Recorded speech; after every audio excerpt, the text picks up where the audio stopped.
Assalamualaikum warahmatullahi wabarakatuh. Nama saya Bobi Januar pribadi, NIM 216121123. Saya dari kelas 6E. Di sini saya akan menjawab soal-soal UTS mata kuliah metodologi studi Islam. Yang pertama adalah Allah Ta'ala menciptakan langit dan bumi selama 6 hari. Ya, tuduhannya adanya kesamaan dalam narasi penciptaan langit dan bumi selama 6 hari dalam Al-Quran dan Taurat. Sanggahannya, narasi penciptaan selama 6 hari tidak hanya ditemukan dalam agama Yahudi, tapi juga dalam beberapa tradisi keagamaan lain. Hal ini menunjukkan bahwa konsep ini memiliki nilai universal yang mungkin berasal dari wahyu yang sama kepada nabi-nabi sebelumnya. Al-Quran menegaskan bahwa ia adalah wahyu yang diturunkan kepada Nabi Muhammad SAW oleh Allah dan merupakan kelanjutan dari wahyu-wahyu sebelumnya. Yang kedua, ada hari suci dalam sepekan. Tuduhan kesamaan adanya hari suci dalam sepekan, yaitu hari Sabtu bagi orang Yahudi dan hari Jumat bagi orang Islam. Nah, untuk sanggahannya itu meski ada konsep dari hari suci dalam kedua agama, perbedaan signifikan ada pada pemilihan hari dan penekanan maknanya. Bagi umat Islam, hari Jumat adalah hari hari berkumpul dan berdoa bersama, bukan hari istirahat seperti Sabtu dalam tradisi Yahudi. Yang ketiga, ada kosakata dalam Al-Quran yang merupakan kosakata dari kitab Yahudi. Tuduhannya ada sekitar 14 kosakata dalam Al-Quran yang hanya ada dalam kitab Yahudi. Dan sanggahannya adalah pengaruh bahasa Semitik. Bahasa Arab dan Ibrani adalah bahasa-bahasa Semitik yang memiliki akar linguistik yang sama. Adanya kosakata yang serupa atau bahkan sama adalah hal yang wajar dalam bahasa-bahasa yang memiliki hubungan kekerabatan. Yang keempat, ada Nabi Muhammad belajar ajaran Yahudi di Syam. Tuduhannya, Nabi Muhammad belajar ajaran Yahudi dengan para pemuka agamanya di Syam yang kemudian dimodifikasi menjadi agama Islam. Sanggahannya, sejarah kehidupan Nabi Muhammad ada bukti historis yang kuat bahwa Nabi Muhammad adalah seorang yang ummi, tidak bisa membaca dan menulis, dan tidak pernah mendapatkan pendidikan formal dalam agama Yahudi atau agama lainnya. Perjalanan ke Syam yang disebutkan lebih berfokus pada aktivitas dagang dan tidak ada bukti yang menunjukkan bahwa beliau belajar agama Yahudi secara mendalam. Nah, ada pula bukti konkret pendukung keaslian Islam. Yang pertama itu adalah konsekuensi pesan wahyu. Al-Quran sering menyebutkan nabi-nabi sebelum dan wahyu yang mereka terima, menunjukkan bahwa Islam adalah bagian dari tradisi wahyu monoteistik yang sama, bukan tiruan.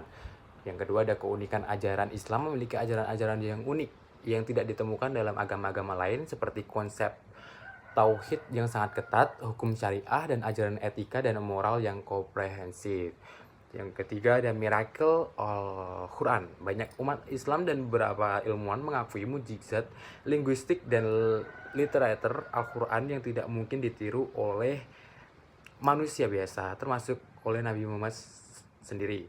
Nah, kesimpulannya adalah tuduhan bahwa Islam adalah jiplakan dari agama Yahudi dapat dijawab dengan menunjukkan kesamaan sebagai bagian dari tradisi wahyu monoteistik yang sama, bukan hasil tiruan. Selain itu, keaslian dan keunikan ajaran Islam, sejarah hidup Nabi Muhammad, serta bukti tekstual dalam Al-Quran mendukung bahwa Islam adalah agama yang diwahyukan langsung oleh Allah dan bukan hasil modifikasi dari ajaran Yahudi.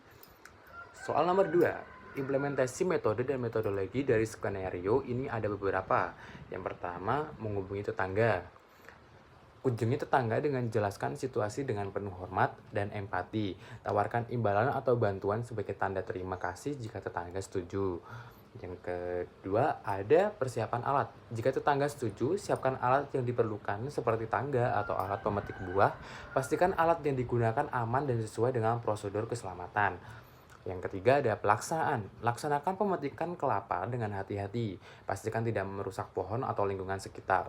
Berikan kelapa muda kepada istri dengan penuh kasih sayang, memastikan kebahagiaannya. Alternatifnya, jika tetangga tidak memiliki kelapa atau tidak mengizinkan, gunakan jaringan sosial untuk mencari kelapa muda. Telusuri pasar atau komunitas online untuk menemukan sumber lain kelapa muda. Nah, kesimpulannya, dengan menggunakan metode dan metodologi yang tepat, sang suami dapat mencari solusi yang aman dan efektif untuk memenuhi keinginan istrinya. Pendekatan empatik, sistematis, dan kolaboratif akan membantu mencapai tujuan dengan cara yang harmonis dan efisien. Soal nomor 3, jawabannya adalah studi Islam normatif religius.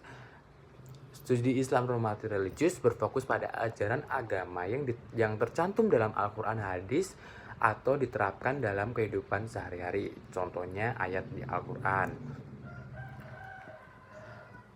Di surah Al-Baqarah surat kedua ayat 183 yang artinya, hai orang-orang beriman, diwajibkan atas kamu berpuasa agar kamu bertakwa.